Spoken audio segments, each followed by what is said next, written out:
There's a call in the 9 Mile that sings to us all. If you listen, you can hear it, for its song is age-old, and all the earth and every soul seeks a call of the 9 Mile. There were many, but they suffered 'cause of men who did not know the dangers they would bring us. We'll rid the world 'cause there's no room, and all the earth and every soul seeks a call of the 9 Mile. After our fathers, numbers diminished, and soon there were no more. But when the wind blew in the shadows, a spirit outline formed, and all the earth and every soul seeks a call of the 9 Mile. With eyes like a dog he'll wait to wolf. Can it be? Can it be? I can't believe. And all the earth and every soul seeks a call of the 9 Mile. There's a lesson, if we listen, that everyone can hear. How a species bent on survival sings a song of freedom's fear, and all the earth and every soul seeks a call of the 9 Mile. And all the earth and every soul seeks a call of the 9 Mile.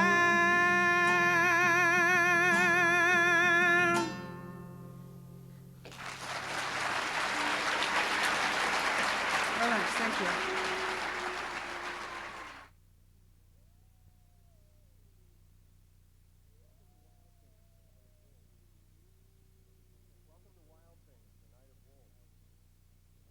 Welcome to Wild Things, A Night of Wolves. This looks like quite a turnout. My name is Bob Petty. I'm president of the Montana Natural History Center, and this event is brought to you by the Montana Natural History Center. We're here to celebrate wild things, ostensibly to celebrate wolves, but beneath it all, too, we're here to celebrate education, which is what the Natural History Center is really all about. The 9 Mile Wolves in many ways represents a success story. It symbolizes a great step in our understanding about how to live with rather than against nature. We've come a long way from the barbarous days that gave places like Wolf Point their name. And if we are to succeed in the venture of working with nature, we're going to do it through education. So often when we read about or hear about wolves in Montana, it's because they're in trouble or they're at the heart of controversy. Well, we're here today because of good news. There are still wolves in the 9 Mile Valley, and they are still there in part largely because of people, some of whom you will meet tonight, and they are there because of education. Montana is still a place where nature has the chance to still be nature, untethered. It is really only a chance. In so many parts of the country, so many parts of the planet, nature is what's left. Nature is the remnants. In Montana, we have perhaps the last best chance to be different. We at the Montana Natural History Center believe that good conservation begins with good education. Wise stewardship decisions come from an environmentally literate citizenry. The Montana Natural History Center was founded to provide that solid environmental education through programs and ultimately through the establishment of Montana's first environmental education center. With your help, we can make that happen, but we do need your support. Thank you all for coming. Tonight you will see an example of one of our finest programs, Wild Century, the kind of program that we hope to be able to continue to offer throughout the year and throughout the years ahead. But now let's learn about wolves, and particularly about the 9 Mile wolves. Thank you again for coming.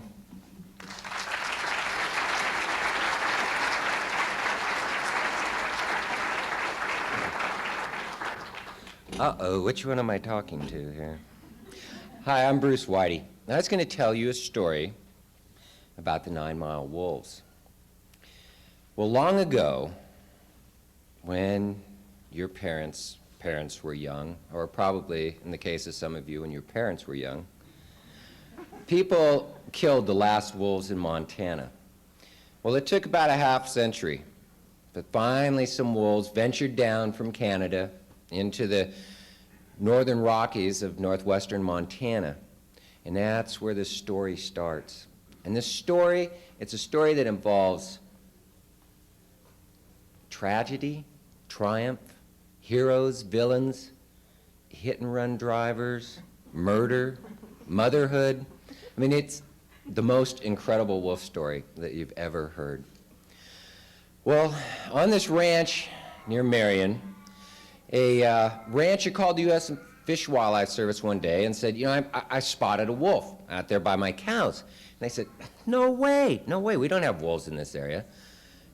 Well, as he hung up, he said, I'll show them that I'm right. And he walked out to the woodshed, and he reached into the dusty, dark corners and pulled out his dad's wolf traps.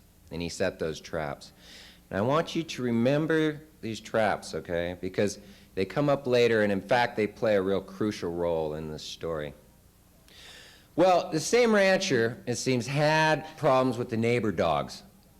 They would chase his cattle. So one day he looked out, and he sees this dog by his cattle.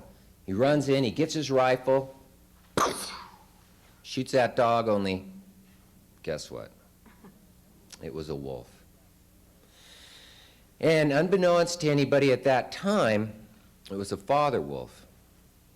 Well, meanwhile, in a dark little den, these pups were squirming and squeaking and wrestling beside their mother, who was now the head of a single-parent family. And things went along, you know, pretty good until a cow got killed by a wolf up there in Marion. Well, the ranchers decided they'd had enough of wolves in the area, and they said they wanted them gone. So the U.S. Fish and Wildlife Service came in, trapped the wolves. They trapped the mom, the female. They got 2 pups. And then, to their surprise, there was a male, but he was an old male, to all appearances. Well, they released these wolves in Glacier Park. Well, these wolves, as soon as they hit the ground running, okay? I mean, I want you to imagine yourself, whap, you got your leg caught in a trap, then you get drugged, and then you got held in captivity, and then you're flown in a helicopter to some strange place, and then you're put down, you know, to fend for yourself. So off they went. Well, as it ended up, the 2 pups were too young to fend for themselves, and they starved to death. And the male, he had developed gangrene on his leg from a wound from the trap. And one of the biologists shot him as actually a humane move on the biologist's part. And they pull one of this guy's teeth, okay, because teeth, they grow rings just like trees do, so you can age an animal, or ourselves for that matter. And to their surprise, they found out this wolf was 3 years old. Now, this is very young when you consider that wolves make it to be about 7 or 8 in the wild.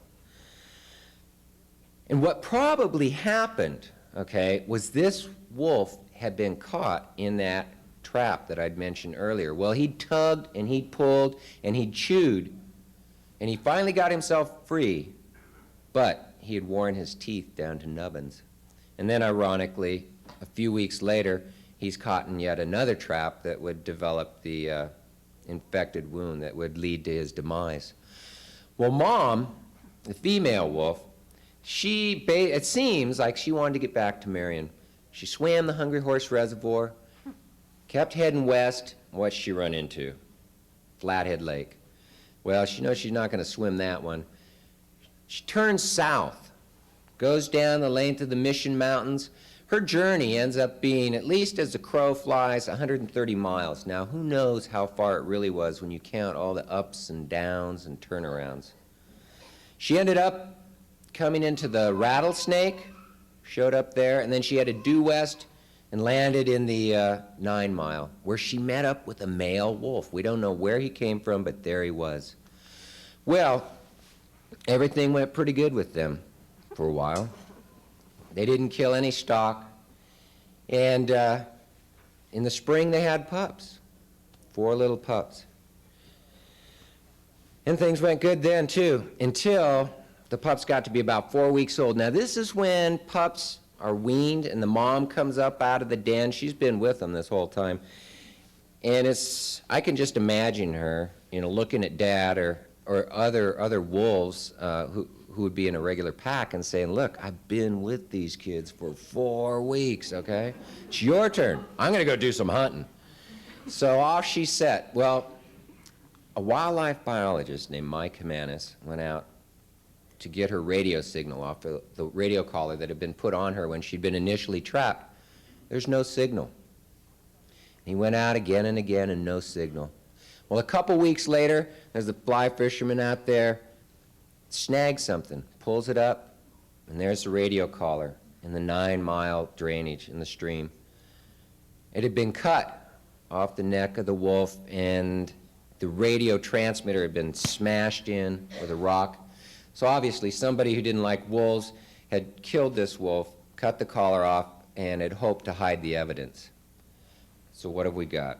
We've got Dad now, another single-parent family, and he did amazingly well. He hunted, and from the tracks, Mike was able to see that he would go out, he'd get a deer, kill it, he'd lead the pups to it, they'd feed, off he'd go again to get more food, because these pups are growing at an incredible rate. I mean, it's like some of them are gaining 1 pound a day. I remember, I live with Kwani, the ambassador wolf, and I remember when she was going through this stage, and it's like, what have we got ourselves into? So I'm sure he wondered that too. So there he was, out there hunting, and sometimes when he hunted, these pups would play in the meadows of Bruce and Ralph Thisted.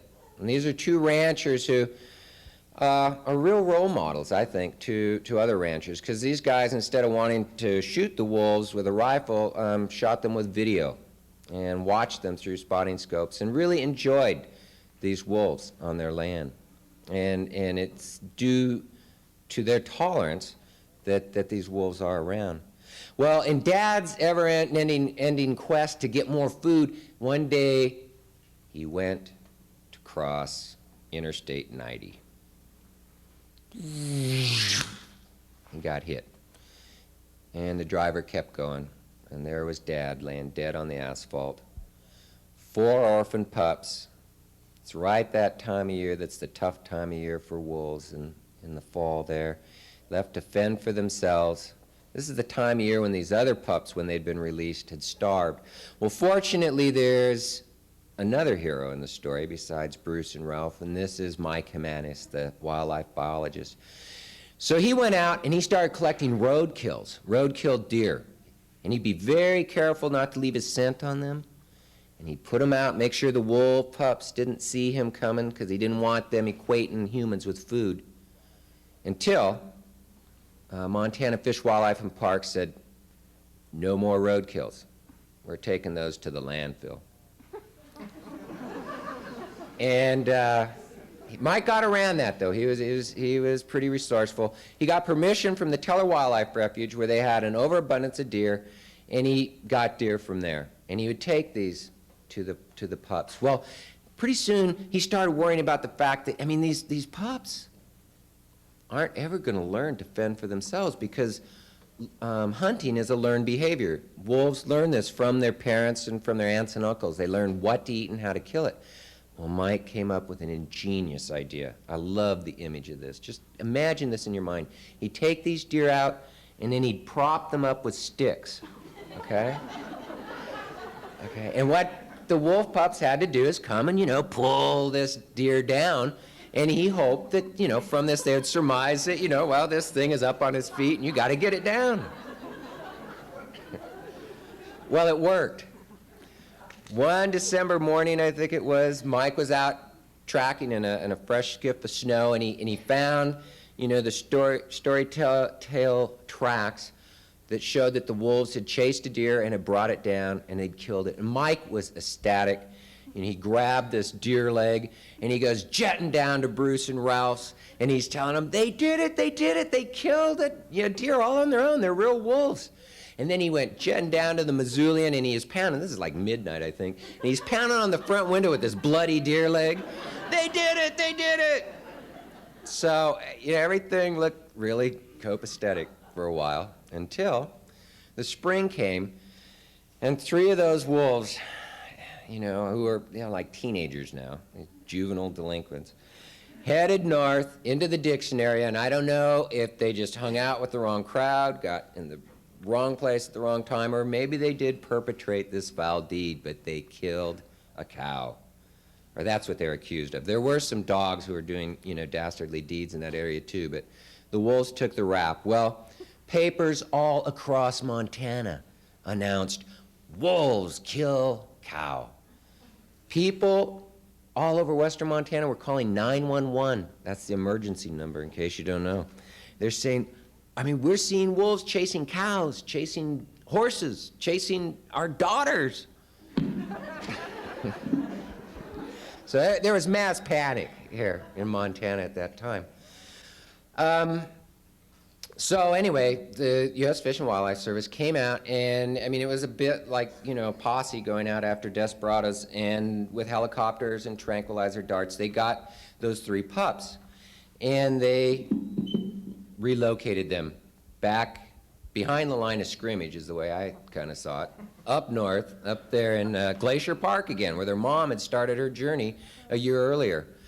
Well, one of them headed over on the east side, and she was spotted by a rancher near some sheep, and so she was captured again, and she now lives in Wolf Haven in an enclosure. She's a captive wolf, will never run wild again. Her 2 siblings went down the Swan Valley. One was spotted by a rancher who thought it was a dog, and he popped it, and so that wolf was dead. And then the other one was found dead in an irrigation ditch. It had been shot. So what do we got here? We're back down to 1 wolf in the 9 Mile Valley. Well, lo and behold, a female from the pack up there in Glacier Park comes traipsing down pretty much along the same route we think that the mom had followed, along the Mission Mountains, right into the meadow where the pups had been born, and befriended this other wolf, the male wolf who was the remaining survivor, who wasn't that young anymore. And they did well that winter, and in spring they had pups. And so far, things have gone pretty smooth over there. And we now, it took 4 years, it took 10 wolves, but we do have a pack of wolves in the 9 Mile Valley. And later on, Mike Hamanis, the hero, our local hero, will be able to update you on their status. But I think what this story tells us is that wolves are pretty tough. And with a little understanding on our part, we can hope that some of the pups will get old enough and disperse out, find a mate, and maybe start a pack of their own, and that wolves will once again repopulate their historic range here in the northern Rockies, and that we'll be able to hear the howl of wolves in Montana as we once did, a half a century ago. So that gives you an idea of what the 9 Mile story is about. It's far better chronicled in Rick Bass's book, who you'll be meeting Rick here a little bit later, and he'll read to you from that book. Right now, we have Jen Hewitt, who's a singer, and she's got a couple songs for you. I thought I'd tell you a little bit about, I just met her tonight, and we'd gone out to eat, okay? Well, to give you a little background, she's Native American. She's from the Flathead Reservation. And as we walked in, the waiter says, do you guys have reservations? And she says, yeah, I'm from the Flathead Reservation. She said I could tell that, so it's politically correct to have done that. Jen, would you please come out and sing for us?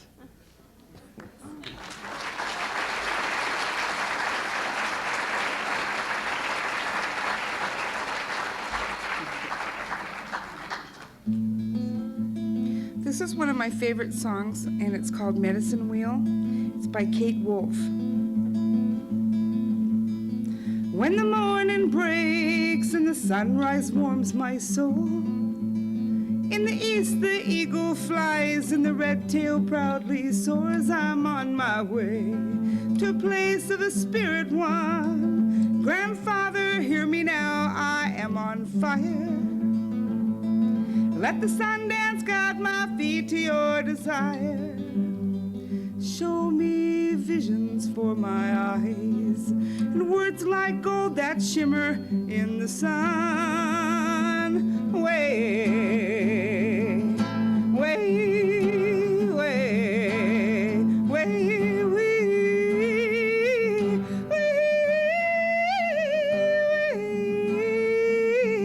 way.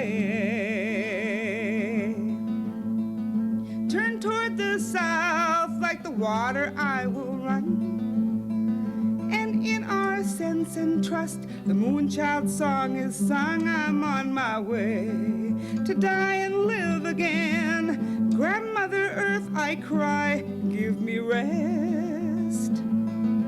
I take my place with the woman in the west, the raven and the bear, the way of herbs and the cleansing of Mother Earth.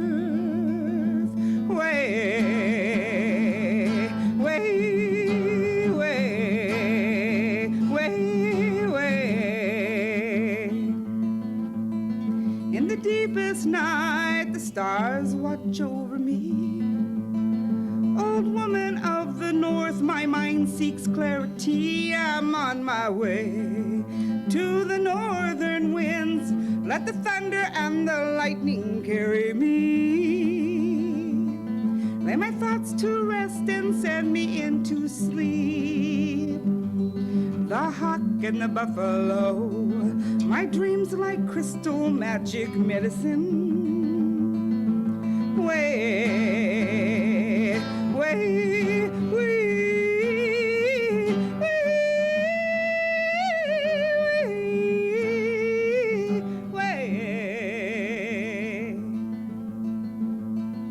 In the deepest night, the stars watch over me. Oh, woman of the earth, my mind seeks clarity. I'm on my way to a place of a sacred plan. My emotions and my will at their command, where the turtle voice is heard upon the land. The wise coyote prowls, the rattlesnake will call me to the dance. Way, way, way, way, way, way, way.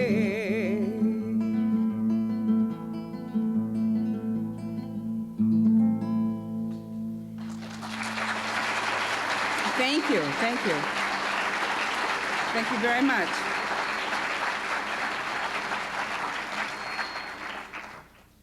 In my language, that's called lemlemsh. Thank you is lemlemsh, so thank you. The song that I'd like to do for you now is a song called Heart of the Appaloosa. It's written by Fred Small from Boston, Massachusetts.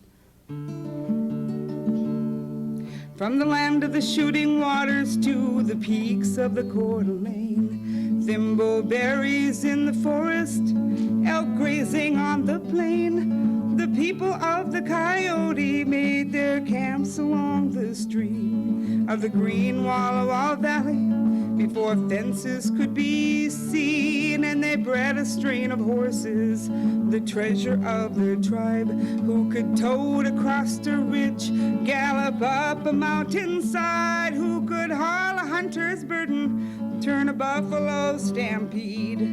The horse that wore the spotted coat was born with matchless speed.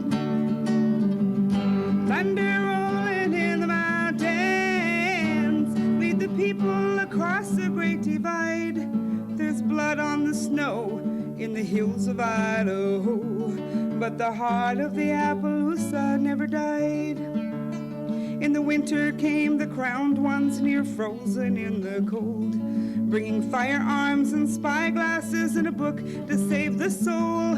The people gave them welcome, nursed them till their strength returned. They studied the talking papers, its mysteries to learn, and in the shadows of the mission sprang up farms and squatter towns. The plains were lined with fences, and the plow blades split the ground, and in the clear, cold, shallow waters, gold glittered within the pan. And the words would come from Washington, remove the Indian. Thunder rolling in the mountains, lead the people across the great divide. There's blood on the snow in the hills of Idaho, but the heart of the Appaloosa never died. Chief spoke to his people in his anger and his pain. I am no more Chief Joseph, Rolling Thunder is my name. They condemn us to a wasteland of barren soil and stone. We'll fight them if we must, but we will find another home. And they fled into the Bitterroot, the army at their heels. And they fought at Whitebird Canyon, and they fought at Misery Hill, till the colonel saw their strategy and he sent the orders down to kill the Appaloosa wherever it be found. Thunder rolling in the mountains, lead the people across the great divide. There's blood on the snow in the hills of Idaho, but the heart of the Appaloosa never died. 1,200 miles retreating, 3 times over the great divide. The horse, their only safety, their only ally. 3,000 Appaloosas perished with the tribe. The people and the horses dying side by side. Thunder rolling in the mountains said, my heart is sick and sad. The children are freezing, and the old chiefs are dead. The hunger takes our spirit, and the wounds are deep and sore. From where the sun now stands, I will fight no more. Thunder rolling in the mountains, lead the people across the great divide. There's blood on the snow in the hills of Idaho, but the heart of the Appaloosa never died. They were sent to Oklahoma, where malaria ran rife. Still more died from broken hearts for the land that gave them life. And the man once known as Joseph at death was heard to say, they have taken all our horses, now they have gone away. But sometimes without warning from a dull domestic herd, the spotted horse of spirit wondrous will emerge, and strong he is and fearless and nimble on the hill, listening for rolling thunder The Appaloosa's living still. Thunder rolling in the mountains lead the people across a great divide. There's blood on the snow in the hills of Idaho, but the heart of the Appaloosa never died. There's blood on the snow in the hills of Idaho, but the heart of the Appaloosa never died.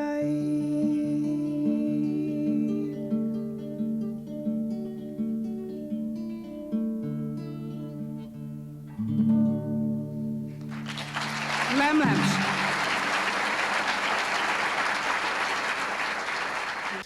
Next, we have Rick Bass, who's going to read to you from his book, The 9 Mile Wolves. Now, I was talking to Bass. I fancy myself a writer too, and so I was trying to hobnob and act like a literary guy. So, hey, what are you working on next? And so he told me, and this is kind of the synopsis of this new book that he's working on. It's he's kind of into wildlife, and he's chronicling these. I don't know if you remember. There's these eagles that used to always, land in Glacier Park, and gather for the salmon run that would happen there. And then through a whole bunch of ecological mess-ups, the salmon didn't come back. Well, this is a few years ago, and there was one eagle nest, was all that was there, and the rangers were watching this constantly. Well, the female up and flew the coop and left the male all by himself with the eggs. So there he sat, day after day, on these eggs.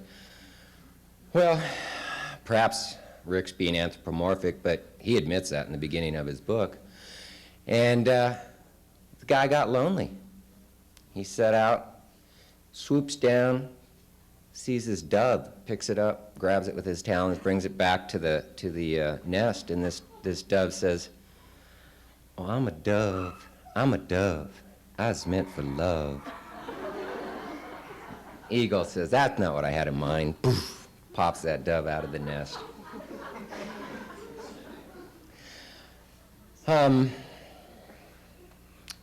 me pause here, poetic pause here. The second bird. Pat, are you out there?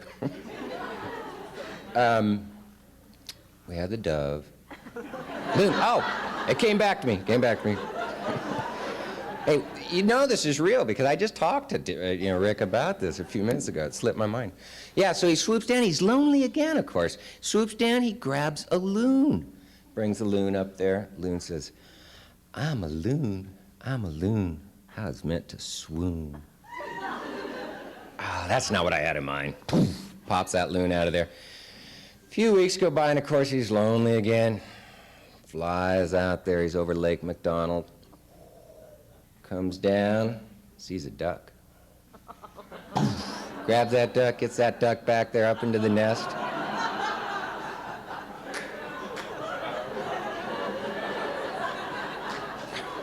I don't know what you guys have in your mind. Because this duck says, I'm a Drake, you made a mistake." Rick Bass.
Sherry Devlin and other Missoulian reporters were in the newsroom on the day before Christmas Eve, the day Jimenez found the for sure kill with the telltale tracks and the takedown from behind.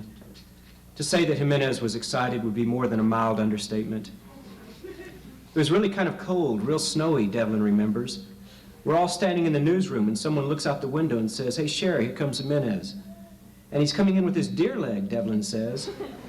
It's dusk, and Jimenez, bloody and muddy and wet and happy, is coming through the falling snow, having come straight in from the field with his proof. "He was just beaming," says Devlin. Jimenez was waving the deer leg all around, rapping on the window with it, and Devlin went outside to meet him. "He was just beside himself," she says. "He didn't know if he should bring the leg inside the newsroom, so he propped it up against a newspaper box outside." All he kept saying over and over was, "They did it just like wolves do it. They did it just like wolves do it." He'd been so afraid he was going to teach them something human, says Devlin. Ralph Thisted laughs, remembering the day, too. "He came up to our place waving that same chewed-up leg all around," he says. "I told him, heck, come on in if you're that hungry. We've got some food in the house." I was like, wow, Jimenez says, even now, months later, laughing. It was like when your kids go off to school for the first time. You know, when they get on the bus by themselves? Yeah, we were tickled. We got caught up with it too, he says. It's hard not to. The goal is to recover the population. The problem is that you do it through individuals, and when you deal with them on a continuous basis, it's real tough. You try not to get involved. It's hard. And a lot of researchers. Jimenez shakes his head. It's real hard. You know, you're trying to stay objective and do the research, and yet at the same time, there's an attachment that you try and avoid. He was as proud of that deer leg as if it were his child's first lost tooth, Devlin says. All he kept saying was, they did it just like wolves do it.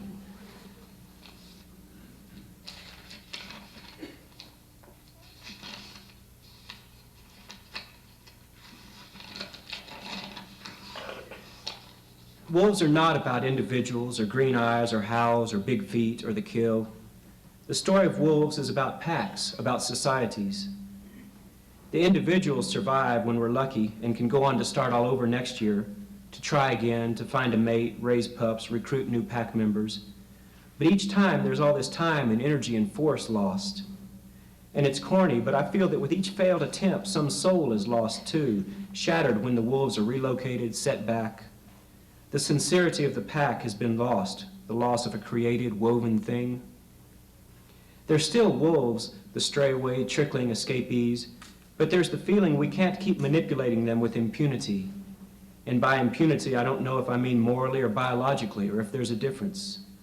I know only that it seems it is costing us and costing the wolves something each time, and we will only be able to do it so many times.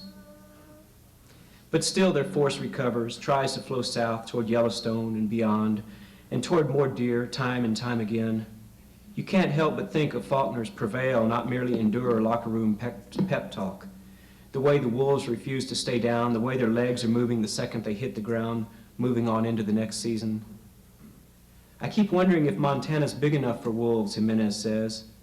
He sounds so mournful. I know there's enough space, enough country. The state is big enough.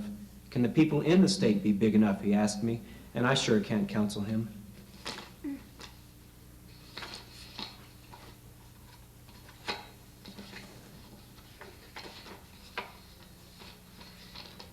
There is an electricity, a tension going on inside the wolves, the actual physics of it probably fitting into some undiscovered formula concerning the feast and famine of their lives and the tension between gentleness and fury. A flow of sparks across the gap of too much and not enough, between good and bad. I've come away from following the 9 Mile Wolves convinced that to diminish their lives would be wicked, that it would involve a diminishing of a significant force in the world, that it would slow the Earth's potential and cripple our own species' ability to live with force, that without the 9 Mile Wolves and other wolves in the Rockies, there would be a brownout, to extend the metaphor of electricity, that the power would dim and the bright lights of potential, of strength in the world, would grow dimmer. We are brothers in the hunt, has been pointed out, but I think we are brothers in something else, too. I'm convinced that it has something to do with internal fire, soul, and the creation and pursuit of mystery. But the more there is of this kind of talk, the more the wolves shy away, slide away. They're not behind us, they're out in front. We're following.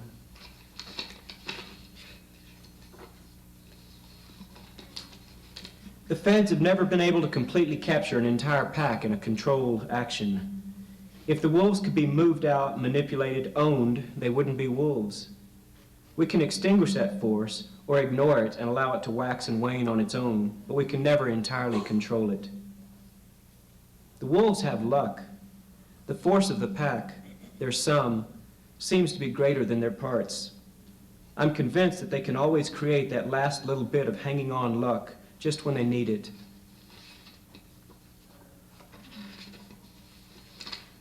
I'm in a bar in Fairbanks, Alaska. It's January. The winter sadness that goes with the landscape in that season is starting to set in. And at our table, there are some hunters and non-hunters, some animal rights people, and just plain environmentalists. There's that long, late-night, winter-depressed aura hovering, which, coupled with the general rage environmentalists find themselves rousing to whenever they're together and talking, their life's battle becoming a common ground for discussion, results in laments, traded stories of atrocity, breast beating. None of it is making anyone feel better, but it all has to be said. A friend who races sled dogs is sinking into the winter, trying to claw her way back up out of the winter's pool with her rage alone. She's talking about a lounge lizard she heard bragging in this very bar. Some dentist from Anchorage talking to his friend from Seattle about the sport of aerial hunting. Chasing wolves across the tundra and through the willows in a small plane and shooting at them from the plane. Or sometimes running the wolves to near exhaustion and then getting out and throwing on the snowshoes and hobbling the last 100 yards to where the wolves are backed up against a small bluff, panting, and shooting them in that manner, shooting all of them.